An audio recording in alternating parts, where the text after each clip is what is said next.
cette toute nouvelle série qui s'appelle Dans l'appart d'un étudiant. Et Héloïse va aussi venir du coup pour pouvoir nous parler un petit peu ensemble toutes les deux. Et si ta procrastination était la faute de ta chambre. Et donc on va pouvoir faire un mix entre psychologie et neuroarchitecture pour vous en parler toutes les deux. Donc voilà, ça va être génial. Et on va vraiment en fait s'intéresser à la population étudiante en particulier, où on va aller un petit peu à l'intérieur de l'appartement d'un étudiant de manière créative et on va essayer de se poser la question de comment est-ce que la procrastination vient jouer un rôle finalement chez l'étudiant et en particulier quand il est chez lui, dans son endroit, dans sa chambre. Hop là, On est bon. on est bon, coucou, Coucou, comment vas-tu? ça va. C'est mon premier live. C'est génial. Félicitations et bienvenue alors. Je suis Bah, contente d'être avec toi pour ton premier live.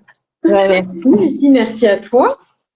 Donner cette Est-ce qu'on m'entend opportunité. bien? Je me demandais avec le ventilo si on m'entendait.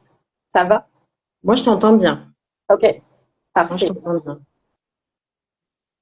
Je t'entends aussi, donc il n'y a pas de souci et je te vois. Ouais, tu me vois Mm. bien, tu m'entends bien. Bon, bah, super. Ouais, exactement. Par contre, J'ai j'ai pas prévu Oui. bon, c'est mon premier live, hein, mais tu sais, de support pour tenir le téléphone. C'est pas grave. Je vais faire mes bras. Oui, c'est ça. Ça se C'est fait pas en grave. même temps. Le téléphone est chargé. On est là, donc c'est le plus important. Parfait. Alors, je lis en même temps ce qu'a écrit Psychosev. Je lui avais demandé un petit peu comment ça allait. Donc, Psychosev est étudiante, c'est une personne en reconversion qui est en études de psycho. Donc, D'accord. elle nous dit, fatiguée, c'est une période étrange. Je suis toujours sur liste d'attente, mais je n'y crois plus par rapport à l'occupation du master. Je vais participer à la phase complémentaire. J'ai candidaté pour un DU, un diplôme universitaire, et je vais faire un recours gracieux pendant la phase de désistement. Ok, donc du coup, la psychocef, t'es à fond en fait par rapport à la sélection que vivent justement les étudiants qui veulent entrer en master. Et du coup, là, tu es en train de faire en sorte, c'est bien que la période soit la moins pénible possible. Et c'est vraiment ce que je te souhaite. Mm, Ouais, ouais. Vache. pas simple. Et Psychosev, j'en profite en même temps que tu es là. Comment ça va ton espace chez toi? Parce que c'est effectivement ce dont on parle là aujourd'hui pendant le live. Est-ce que ça va? Est-ce que tu arrives à organiser ton espace ou est-ce que justement, du fait que la période est compliquée, eh bien, tu as un espace qui est un peu sans dessus-dessous? Voilà. En tout cas, moi, je sais que quand j'étais étudiante, je sais pas pour toi, Héloïse, mais quand j'étais étudiante, les moments où j'étais pas bien dans mes études ou bien où il y avait trop de boulot, c'était mais sans dessus-dessous, vraiment. J'en avais partout, partout des affaires. Mais c'est normal, puisque de toute façon, souvent, notre pièce, elle va révéler ce qui se passe à l'intérieur de nous quand c'est un peu en désordre, quand on pense à plein de choses, quand on est un peu perdu. Souvent, d'ailleurs, même chez les adolescents, on le voit, souvent leur chambre elle est en désordre, mais c'est parce que la période d'adolescence, au niveau du cerveau, tout n'est pas encore bien clair, tout est en désordre, donc bah ça se révèle. Hein. Moi aussi, c'était pareil. Hein. Hmm, c'est ça. Ouais, ouais, ouais. C'est clair. Donc, Psychosev nous dit, oui, je ne lâche pas, je fais mon max. Ouais, pour la sélection, et c'est super, hein. Et donc, elle nous dit, je vis dans 45 mètres carrés avec mon conjoint. Donc, c'est en région parisienne. Mais j'ai un D'accord. espace bureau bien délimité et un espace couture. Bon, bah, ça, c'est chouette. Ça, Ouais, c'est chouette. Ouais. super. Héloïse, est-ce que tu veux commencer par nous présenter un peu ce qu'est la neuroarchitecture? Je commençais à faire un teaser avant que tu arrives. Mais je pense que ce Oui. serait encore mieux, voilà, si c'était toi qui présentais ça. Ouais, ouais, ouais, bah avec plaisir. Bah alors la neuroarchitecture, c'est l'impact de notre espace sur notre cerveau. Donc concrètement, c'est comment notre environnement va influencer nos pensées, nos émotions, notre comportement, notre corps, notre bien-être. Hmm. En architecture pour vous faire un petit descriptif de comment ça va agir. On a plusieurs zones dans le cerveau qui vont agir ensemble, donc pour gérer nos pensées, nos émotions, notre bien-être. On a le cerveau reptilien. On a 3 zones. Le cerveau, Ouais, voilà. C'est le plus ancien cerveau, hein, le reptilien, le dinosaure. Et celui-là, c'est vraiment notre cerveau survie. Donc, il est là pour vraiment agir sur notre survie. Donc, c'est pas un cerveau qui raisonne. Il est vraiment là. S'il y a un danger, lui, c'est réaction immédiate. Donc, comment il va s'activer dans notre habitat? Souvent, alors, en neuroarchitecture, c'est le basique, c'est le tableau au-dessus de la tête. Ouais. Voilà. Le tableau au-dessus de la tête. Et c'est vrai que quand on est dans une zone de repos, que ce soit sur notre canapé, sur notre lit, en fait, lui, ce cerveau-là, comme il ne raisonne pas, pour lui, ce tableau au-dessus de la tête, c'est un danger. C'est quelque chose qui peut tomber à tout moment. Ouais, c'est fou parce que ça, on n'en a pas conscience. Ben non, on n'en a pas conscience. Ah ben non, c'est juste qu'on va sentir un inconfort, mais qu'on ne connaît, enfin, on peut même pas mettre de mots dessus. Voilà, c'est de l'inconfort. Et c'est quand on vit comme ça, donc du coup, on a une hypervigilance qui s'active. Ça peut libérer aussi du cortisol. Ouais, l'hormone du stress. L'hormone du stress. Donc, quand on est dans un environnement où notre cerveau active sa vigilance au quotidien, bah, des fois, ça peut provoquer du stress chronique. Donc, donc ça peut être, je regardais aussi les petits messages, mais s'il y avait des questions sur ça déjà. Mais oui, donc le tableau au-dessus de la tête, la porte derrière le dos. Voilà, parce que c'est pareil, si on est sur une zone de repos. En hypervigilance à ce moment-là. Okay. Ouais. Pour lui, ça veut dire si quelqu'un arrive, je ne vais pas pouvoir me défendre parce que je ne vais pas le voir. Mais là encore, on est vraiment, on revient vraiment sur nos reptiliens et puis sur nos mémoires cellulaires. Avant, quand on vivait dans des grottes, on avait toujours vu sur l'entrée de la grotte, il y avait toujours quelqu'un qui regardait l'entrée. Si quelqu'un arrive, il fallait qu'on puisse se défendre. Donc en fait, ce cerveau-là, chaque fois, il va réveiller ça, il va se dire, mais ouais, mais là, si quelqu'un arrive, moi, je peux pas me défendre. Donc en fait, il va s'activer, il va se mettre en vigilance. Bah, c'est de la survie. Ouais, c'est ça. C'est de la survie. Donc comme quoi, c'est même au-delà d'être étudiant ou autre, le fait d'être tout simplement un être humain fait que en fait, on peut activer par rapport à notre espace de l'hypervigilance et du coup rajouter ça par rapport à notre quotidien qu'on vit déjà. Exactement. Donc c'est rajouter de la vigilance sur déjà ce qu'il y a déjà. Ouais. Donc c'est des petits changements. Parce que voilà, il suffit des fois de changer juste l'orientation de son canapé et ça peut tout changer.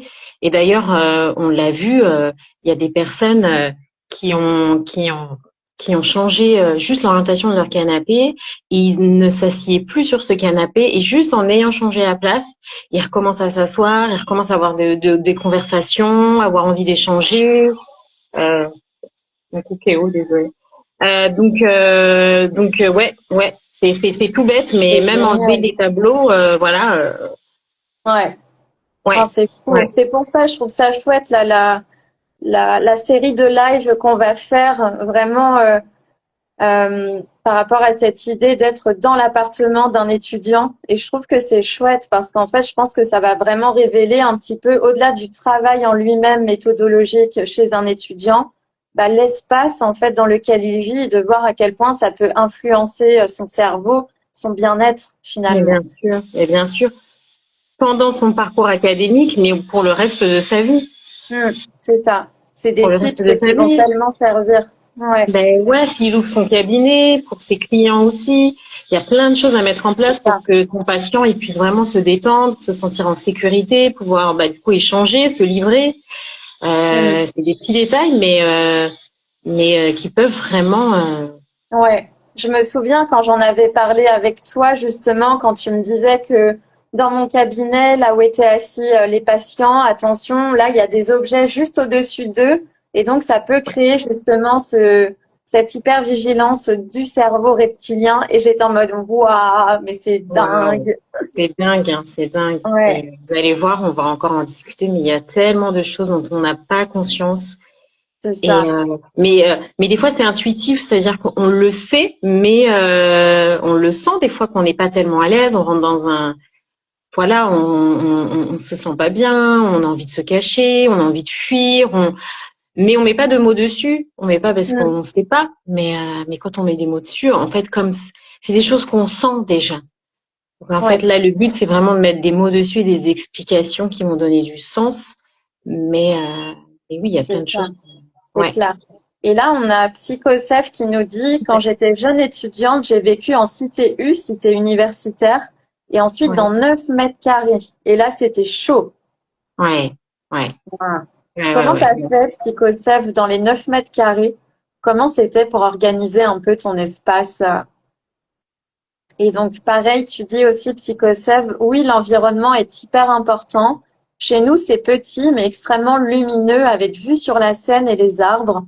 Une Waouh. résidence sécurisée avec un beau parc à 300 mètres en longeant la Seine. Oh, c'est Waouh! génial. Ah ouais, mais c'est génial. Ouais, C'est génial c'est ça, parce que la super. nature, ah oui, avoir vue sur la nature, avoir de la lumière et vue sur la nature, je pense que c'est 90% du boulot.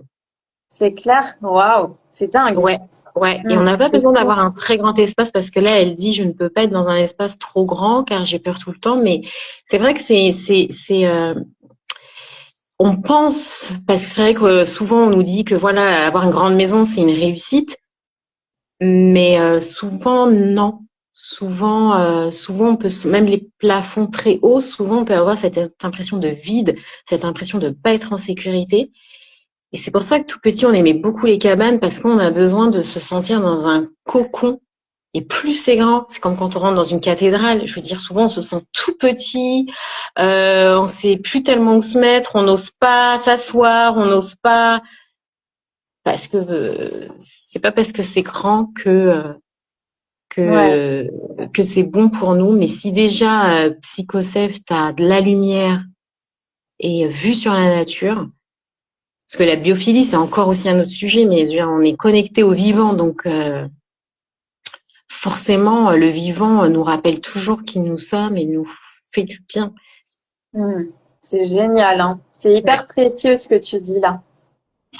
Mm. Mais oui, ouais, Et donc, Psychoseph dit, donc on ne veut pas bouger pour ne pas perdre tout cela. Tu m'étonnes. ouais, Et elle ouais. rajoute, d'ailleurs, ayant un TSPTC, donc c'est un traumatisme, un stress post-traumatique, je suis hyper D'accord. vigilante et je ne peux pas être dans un espace trop grand car j'ai peur tout le temps. D'accord. Ouais. Ah bah Et ça, ouais, ouais. Ça aussi dans l'habitat, on peut vraiment améliorer on peut vraiment créer un environnement qui va réduire au maximum un réveil traumatique en choisissant les couleurs, en choisissant les matières. Bon après là c'est poussé, hein.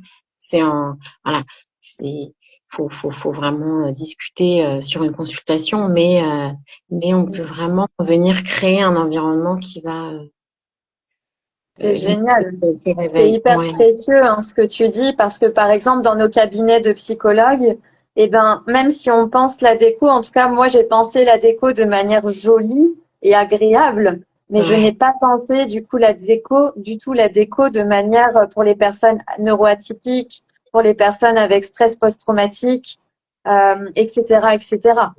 mais ouais, Tu mais vois. oui parce que mais ouais c'est encore méconnu et pourtant, en fait, on utilise nos sens à chaque instant dans nos vies. Donc, l'habitat, c'est 80% du temps. C'est 80% de notre temps qu'on passe dans notre habitat.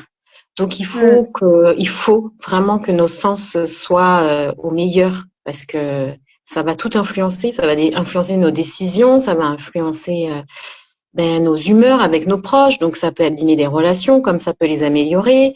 Ça peut favoriser les échanges. Je veux dire, quand on se sent bien, on a envie d'échanger plus profondément, plus sincèrement, parce qu'on est bien. Mm. Donc, Ouais, c'est ça. Il y a ouais, Psychos ouais, ouais. qui rajoute, je n'avais pas le choix, j'étais fauchée. Donc, quand elle était dans un appart de 9 mètres carrés, je dormais D'accord. sur une petite chauffeuse et j'avais une petite bibliothèque pour mettre mes livres, une plaque pour cuisiner et un angle avec douche et WC. C'était D'accord. très dur, mais je n'étais pas à la rue. Ouais, Waouh. ouais, ouais, c'est sûr, hein. Mm. Ouais, Et c'est ce qu'elle ajoute aussi sur l'environnement quand tu parlais d'hypervigilance. J'ai ouais. besoin que l'environnement soit contenant et relativement neutre, pouvoir tout vérifier d'un coup d'œil. Ben Mm. oui, ben oui, ça fait sens. Ben c'est normal, Ouais. hein, ben oui, ben oui. Après, il faut, ouais. Mm. Il y Et a on une pourra revenir hypervigilance. dessus, faire une Ouais, série justement par rapport peut-être au psychotrauma, ouais, pour expliquer un peu comment justement on peut aller vers les espaces. Ouais. ouais. Ouais. Ben c'est un cocon qui doit être créé. Mm. Et ça va être important parce que être en survie, même chez soi, et avoir de l'hypervigilance, ça déclenche c'est un circuit, hein, c'est du stress chronique, chez soi, c'est important de créer ça et c'est possible. Mm. C'est possible. Il va falloir poser les intentions, il va falloir discuter aussi de choses des fois difficiles pour pouvoir cibler en fait. S'il y a des couleurs qui sont associées au traumatisme, va falloir les mettre. Peut-être jouer sur l'odorat pour éveiller des bons souvenirs, jouer sur l'ouïe aussi, c'est important. Euh, donc on peut venir aussi se créer ben, même des bruits d'oiseaux, des bruits de la nature, des choses qui vont vraiment nous Mm. permettre de se sentir en sécurité chez soi, c'est très important. On peut pas tout contrôler, donc il Ouais. faut que chez soi, on puisse vraiment créer cette écologie qui fasse que, ok, là je suis chez moi, je suis en sécurité, je peux tout lâcher. Et ça, Mm. pour pouvoir récupérer et après sortir et être et avoir sa jauge d'énergie Ouais, c'est au max. ça. Mm. Au max, c'est trop pesant, c'est trop pesant. Ouais. Il y a Psychosef qui ajoute, chez mon psy, c'est un bazar sans nom. C'est Oh, mais comme je connais tous les objets, cela me rassure. Mais quand il ah, déplace un objet, ça me stresse du coup. ah mais ouais, ah ouais, mais oui. Ouais. Et moi, c'est pareil dans mon cabinet de psy. Je m'amuse à déplacer de temps en temps certains objets et c'est vrai qu'il y a des patients qui le remarquent et qui me le disent. Et en fait, maintenant qu'on parle ensemble là, tous ensemble là pendant ce live, je me dis, ah, mais en fait, c'est parce que ça active une forme d'hypervigilance là. Il y a un truc qui doit se passer, je pense. Mais ouais, parce qu'en fait, oui, ils se sentent en sécurité, ils savent que voilà, cet objet est là, et c'est quand il y a une modification, tu perds tes repères. En fait, c'est des Ouais, repères visuels que tu crées, et puis, euh, et puis tu les perds, c'est super intéressant. ouais, c'est ça. Et donc Ouais. elle dit, oui, chez moi, c'est un cocon. Après, c'est le Mhm. trouble et ça se gère avec la thérapie. Oui. Mm. Elle dit qu'elle met Ouais. des odeurs de vanille et d'ylang-ylang et elle a constamment des bruits de la mer. Oh, j'adore. Oh, j'adore. Oh là là, vanille et languilang, bruit de la mer. C'est génial. Ouais, ouais, c'est génial. C'est génial. Après, le trouble est interne et ça prend du temps. Ouais, mais comme quoi, Ouais, tu vois, mais ton oui. espace externe, du coup, peut Mm. complètement influencer ton sentiment, ton espace interne. Oui, oui, oui, oui. De toute façon, le premier travail, c'est l'interne. Le premier travail, c'est l'interne et l'externe, il vient soutenir le travail qui a été fait. Donc, Ouais, voilà. Mais oui, le premier c'est ça. travail, c'est l'interne. On peut pas régler des traumatismes en changeant uniquement son environnement extérieur. Ça va pas suffire. Hmm. Et donc, Mm. elle ajoute une anecdote. Pendant longtemps, il y a eu un crayon sous le canapé et quand il a été enlevé, j'étais perdue. Je lui ai dit et après, il l'a remis. Je pense que c'est son conjoint qui l'a remis ensuite, ouais. Ah, ou le psy peut-être. Ah, Ou le le psy. thérapeute. Ah, Ouais, parce qu'elle peut-être. était elle était sur le cabinet. Ah Ouais, oui, oui, t'as raison. ouais. Pareil, il avait une plante magnifique. Quand il l'a enlevée, j'avais l'impression d'être en deuil. Ah, Ouais. ah oui, oui, d'accord, ouais. Ouais, ah ouais. Alors là, il y a, Là, t'es bien sensible aux environnements, aux espaces. ouais, il y a une sécurité qui est cherchée, Mm. qui est cherchée à l'extérieur. Ouais, ouais, Ouais. Oui, ouais. Psychoseph dit bien, c'est le crayon de mon psy, hein. C'est moi qui avais mal Ok. compris. Il Ouais. me supporte depuis des années, le pauvre. Bah, vous connaissez maintenant, hein. C'est ça. Eh Mais ben, ouais, hyper intéressant. hyper Mais on intéressant. continuera d'en parler. Et c'est vrai qu'on pourra se faire un live comme ça, un peu plus dédié au psychotrauma et de voir Oui. aussi comment aller vers cette piste-là, je pense. Mm. Ouais, ouais, ouais, ouais, ça pourrait être super intéressant, ça. C'est Ouais. vrai. Ça pourrait être super intéressant. Et puis, ben, pour continuer sur les zones du cerveau hein, qui vont agir, Mm. en second, donc, je vous ai parlé du cerveau reptilien. Donc, Oui. ça, c'est le cerveau survie. En deuxième, on a le cerveau limbique. Donc, le cerveau limbique, c'est la tour de contrôle de nos émotions. C'est celui qui va stocker tous nos souvenirs émotionnels. Donc Ok. là, ben, il va s'activer dans l'habitat s'il y a eu un traumatisme, une agression, et que voilà, que ça s'est produit dans une pièce qui avait une certaine couleur, le cerveau, lui, tout de suite, il va associer cette couleur au trauma. Mm. Même si nous, on n'en a pas conscience, mais on sent qu'on se sent pas bien dans un On se sent espace. pas bien. Ouais, on se sent pas Mm. bien dans un espace. Et de même qu'une odeur aussi.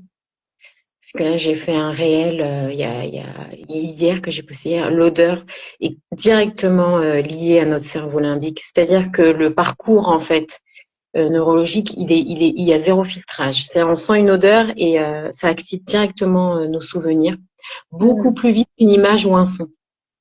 Parce que quand on voit une Waouh. image, il y a un petit parcours, en fait. Il y a un petit parcours à faire le temps que le cerveau réagisse à ce souvenir. Mais l'odeur, c'est on respire et ça passe direct. Donc en fait, les émotions sont très fortes avec les odeurs. Donc pareil, quelqu'un qui a subi un viol Mm. et voilà, l'odeur de la personne, le cerveau Ouais, limbique va c'est ça. l'enregistrer et dès qu'elle va ressentir le parfum, elle va Mm. revoir toute la situation. C'est-à-dire qu'après il y a tout qui se met en donc elle va revivre la situation, elle va revoir la pièce comment elle était. Elle va vraiment se remettre dans le souvenir. Bah, à l'inverse, voilà, le gâteau de notre grand-mère, tout ça, ça réveille aussi des très bons souvenirs. Donc ça, c'est vraiment le cerveau limbique. Donc on peut Mm. l'utiliser aussi. Ben, on va enchaîner sur la procrastination, mais on peut aussi utiliser l'odeur de manière intentionnelle et ça peut être très intéressant Ouais. dans, Ouais, dans un pour habitat. réancrer, pour permettre de moins procrastiner. Ouais, Hmm. ouais, ouais. On peut vraiment s'amuser avec les odeurs pour essayer de tromper un peu son cerveau et l'emmener ben, là où on en a besoin, que ce soit pour favoriser la concentration, que ce soit pour favoriser le sommeil, favoriser les échanges. On peut vraiment s'amuser avec ça. Et en dernier, il y a le cerveau, le néocortex. Donc lui, c'est le cerveau qui résonne. Voilà, il Hmm. traite 70 000 pensées par jour. Lui, il a besoin. Ouais, ouais, ouais. C'est lui qui résonne. Il a besoin que tout soit cohérent. Que tout soit cohérent. Hmm. Dans ce que vous avez eu l'habitude de lui donner. Ouais, c'est ça. Voilà. Il a besoin de cohérence. Si on travaille sur le lit et que on dort aussi sur le lit, voilà, ça va être compliqué pour récupérer parce qu'à chaque fois, il va devoir traiter l'information. Est-ce que cet endroit est fait pour dormir ou est-ce qu'il est fait pour travailler? On discutait toutes les deux Ouais. l'incohérence décorative aussi. Euh, Hmm. alors c'est pas mettre du blanc et faire des choses minimalistes, mais la cohérence décorative, c'est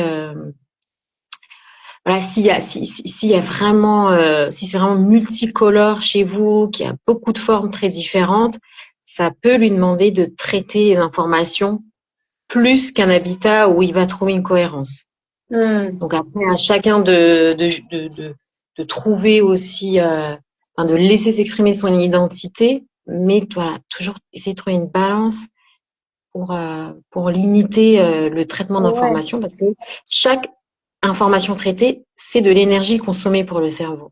c'est ça. Donc après de la fatigue et après ça peut amener aussi à une forme de procrastination derrière qui va faire qu'on Mm. va moins se mettre en action sur des choses qu'on est censé faire. Mm. Il y a moins d'espace pour faire d'autres choses après. S'il Ouais, n'arrête pas de traiter, s'il doit traiter la vigilance, il doit traiter l'incohérence, il y a moins d'énergie pour ce qui va vraiment compter dans la journée.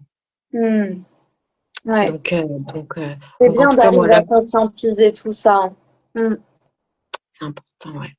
C'est C'est clair. important. Picosev ajoute tous les sens sont activés. Cela peut aussi être dans les textures, un canapé doux ou rugueux par exemple. Complètement. Euh, Le oui, toucher. 1000 fois pour les odeurs et les bruits, c'est réactivation du trauma inscrit dans les sens. Ah ouais, Huile c'est sûr. essentielle d'orange douce en consultation, c'est top. Mélange avec du néroli, mais là, ce n'est pas le Mmh. même budget. Néroli, je connais pas du tout. Oh là là, Néroli. Oh là là, c'est l'une de mes odeurs favorites. Ah, Faut que tu génial. testes l'utile. Ah, tu peux le Ouais, trouver chez Nature et Découverte. ok. Nature. Parce que là, elle nous dit Psychosef, mais ce n'est pas le même budget. Mais non, il me semble, moi, je l'ai acheté chez Nature et Découverte, mais je me souviens pas que ce soit très très cher. Mais oui, Néroli, c'est wow. Après, c'était peut-être pas 100% naturel, celui que j'ai pris, je sais plus. Je Ouais, sais plus. c'est Mais, ça. oui, le toucher, Psychosève, tu fais bien de le souligner. Le toucher aussi, c'est un sens qui est parfois sous-estimé et pourtant c'est Mm. celui qui rentre directement en contact avec notre corps. Ouais. Donc, je veux dire, il y a pas on peut pas tromper le toucher. La Mm. vue, on peut la tromper, mais le toucher, tu peux pas. Donc les matières vont jouer aussi un rôle important, C'est ça. très important. C'est Et aussi surtout ce que que j'ai fait dans mon cabinet. Je me souviens, j'avais mis presque 1 heure à choisir un fauteuil pour mes patients. Et en fait, je Hmm, passais mon temps à juste fermer les yeux et à toucher le fauteuil, et à me mettre dedans et à voir ce que ça donnait. mais c'est génial ce que tu as fait. C'est génial.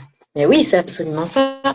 C'est absolument Mm. ça. Et les matières naturelles, elles sont importantes parce que le corps reconnaît le vivant, le naturel.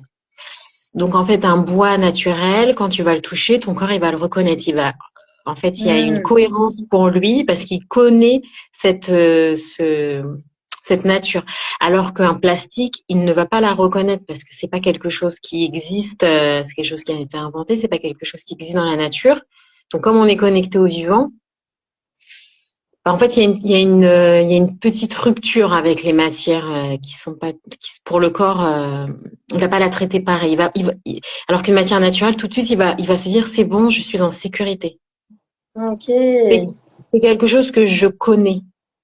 Mm. Donc, je peux me détendre, je peux me sentir en sécurité, je peux me sentir bien, c'est OK. Et c'est vrai que les matières plastiques, on peut en avoir, bien sûr, mais c'est vrai que on privilégiera le naturel quand on peut. Mm. Ok. Ça peut être le lin, le coton, la laine pour les plaids, ça peut être voilà. Ouais. Ah, c'est bon à savoir. Ok. Mm. Ça Ouais, fait sens tout ouais, ça. ça fait Mm. sens. Bah, c'est comme le corps quand on mange des produits industriels, le corps ne le reconnaît pas, donc en fait ça crée de l'inflammation, ça crée une mauvaise digestion, ça crée une mauvaise énergie. Mais en fait les matières c'est pareil. Ouais. Si tu touches une matière et qu'elle n'est pas naturelle, ton corps il la reconnaît pas, donc en fait il pourra pas se détendre aussi bien. Mm. C'est ça. Il y a Psychosef qui dit que c'est sur Aromazone qu'elle avait acheté l'huile essentielle de Néroli Ok, et, d'accord. et elle en a toujours dans son sac. Elle la respire quand elle sent qu'elle stresse ou que la dissociation la guette. C'est intéressant, hein. C'est Ouais, intéressant. Ouais, ça aussi, c'est pas mal d'avoir sa petite huile essentielle sur soi et on se fait son petit shoot Mm, c'est ça. de détente. Ouais. Et après, elle parle aussi de la présence des personnes qui parfois peut la gêner. C'est-à-dire même si c'est des personnes qui s'imposent pas, elle peut sentir avant même qu'elle n'arrive la présence. Et donc ça, pareil, Mmh. dans son espace, ça vient un peu habiter finalement, hein. Oui, mais tu parles de personnes avec qui tu habites Eh et bien là, comment je font pense pas. partie. C'est la présence de la personne qui me gêne. Je vais sentir Ouais. la présence avant qu'elle ne soit vraiment là et même si elle ne s'impose pas. Donc là, j'ai l'impression que moi, c'est plutôt une mémoire émotionnelle. Il y a plutôt quelque chose qui se joue émotionnellement et qui va créer une empreinte un peu. D'accord. Ok.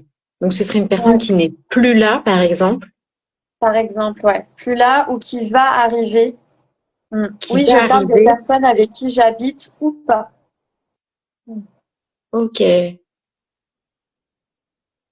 bah Ouais. de toute façon, on Ouais, c'est vibre, hein. intéressant. Tu vois, moi là, ce qui me vient psycho-SF, ben, ça peut être par exemple d'aérer la pièce, par exemple de mettre une odeur un peu différente, enfin voilà, de te réapproprier un peu l'espace, de le Oui. ranger, tu vois. Peut-être que ça peut aider aussi par rapport à cette histoire de présence, si tu sens que quelqu'un va arriver ou est parti, c'est ouais, même par exemple émotionnellement quand quelqu'un part et que la personne te manque, eh ben Oui. pourquoi pas ranger un peu l'espace, remettre les affaires un peu à leur place comme tu en as envie, mettre un peu de musique, tu vois, pour Mmh. réhabiter différemment.